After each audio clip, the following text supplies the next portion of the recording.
السلام عليكم ورحمة الله وبركاته.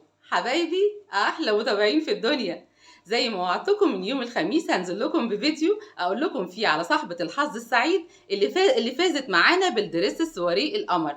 زي ما وعدتكم أنا بعمل لكم فيديو أهو، وسامحوني إذا كنت مرهقة وتعبانة شوية لأني لسه راجعة من بره. دلوقتي حبايب قلبي أنا عايزة أقول لكم على حاجتين مهمين قبل ما أقول لكم على اسم الفايزة.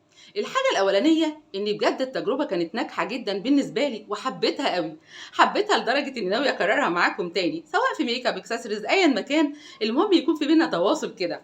تاني حاجة عايزة أقول لكم عليها هي كانت إجابة السؤال كان سهل جدا. أنا سألت عن عدد الأشهر الحرم وأسمائها، وصاحبة الحظ السعيد اللي جاوبت قالت لنا إن هم 4 أشهر، 3 منهم متتاليين وشهر منهم فردي، ذو القعدة ذو الحجة محرم ورجب.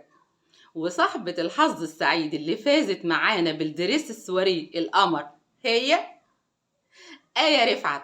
ألف ألف ألف مبروك يا آية، ألف مبروك يا رب عليكي الفستان ده، ويا رب تتهني بيه، يا رب يعجبك. وكمان أنا هقدم لآية مجموعة الأظافر دي، يا رب تكون مناسبة للدريس بتاعها بقى، يا رب يكونوا بالنسبة لها حاجة لطيفة. بتمنى انك تتواصلي معايا يا آية عشان تستلمي الدريس بتاعك. ألف ألف ألف مبروك مرة تانية، ومرة تانية بقول إن صاحبة الحظ السعيد هي آية رفعت. بتمنى الفيديو يعجبكم، يا ريت لو عجبكم ما تبخلوش عليا بلايك بشير باشتراك في القناة، واستنوني دايما في كل جديد في المطبخ مع سنة. بحبكم، السلام عليكم.